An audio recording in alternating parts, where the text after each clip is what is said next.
Good keeper. You know, he had outstanding talent, and he got some banter in the dressing room, but always shrugged it off. But you know, he was there at the end of the day, and he I think didn't see the season out, but started really well under Daisy.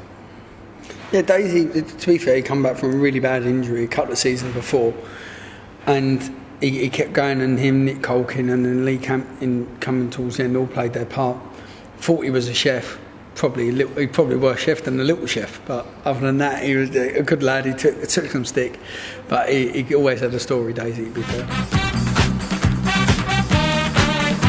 Campy, he came in, and to be fair, that season he ripped up trees. You know, he was unstoppable, and I think he played a big part in us getting promoted.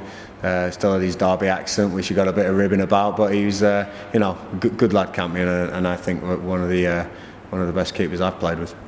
Yeah, Campy is a youngster. He come in and done really well. He played really well towards the end of the season. He was a confident lad. We knocked that out of him a little bit. But it was good. Not just Campy. Yeah, he was always comfortable on the ball, and he was confident when he was playing. So it'd be good to see Campy again as well. The polar bear. That was his nickname. It was white as. Honestly, I've never seen him ever with a tan. Even when he was ill, he just went white on. It was just unbelievable. But what a great lad! Yeah. And do you know what? He was probably out of them players that are going to turn up one of the unluckiest, because he come from Man U, he'd done really well, and he just seemed to get injured at the wrong time. Like, stupidly, on a Friday before a game, Danny Shitter would blast a shot from 3 yards on his toe, and then he'd be out 5 weeks with that, and then he'd come back and he'd sort of like jump up, catch across, land on his elbow, be out 6 weeks. And he was really unlucky, because he was a good keeper and a fantastic lad. Great lad. I think I'll back that up. You know, Culks was, when I say about the team spirit that got us promoted that year, Culks, you were a big part of that as well. So definitely part of the banter and the spirit. Unfortunate with injuries, and I think he was a quality keeper when he was fit. But he did come down and live in a caravan for 6 months with his wife and his young child, which weren't the best idea. Peony. What is it to say about me? But you know what? When I came, he was a young lad breaking into the first team, and energy to burn, would put a tackle in, and just he used to get so much stick from the rest of his young boys, and they used to argue all the time amongst, I don't know, about different girls and cars and watches and things. But you know, Beanie was all right. He had an engine on him. Sometimes a bit headless in midfield, but you know, he would be there for you and battle with you if you needed it. Well, how can I describe it? Cookie used to give him stick for being thick, and Cookie's not the brightest. So I think that he's the only lad I know in the history of football go to get a scan at the wrong hospital on a different knee.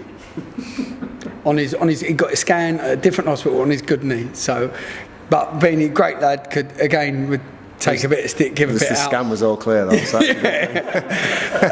used to give it out, and out the younger ones, he was the one that used to come in, and he used to always perform well when he was asked, and a really good lad. Arms, wow, the professor. The professor.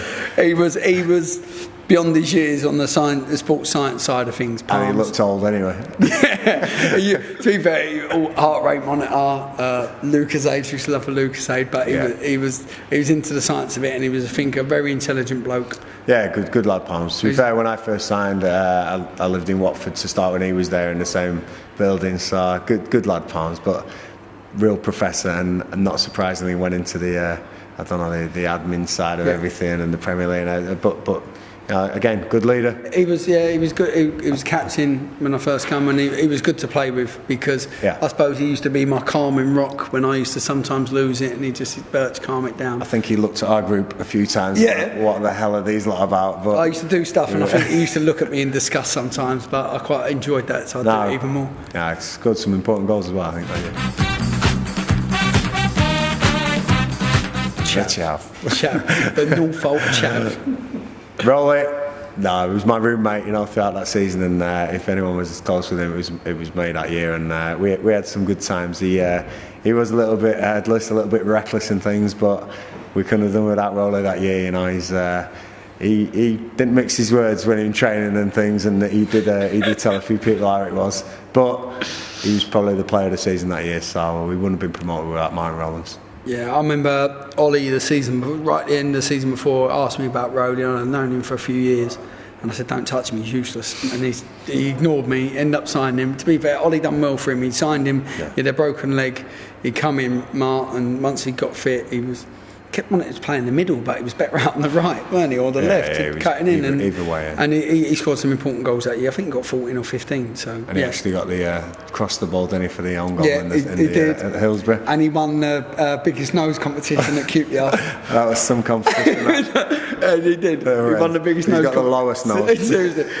Rowley won the biggest competition. So, other than next to the we measured him on the bus. We measured him on the bus, and he won by a good couple of inches.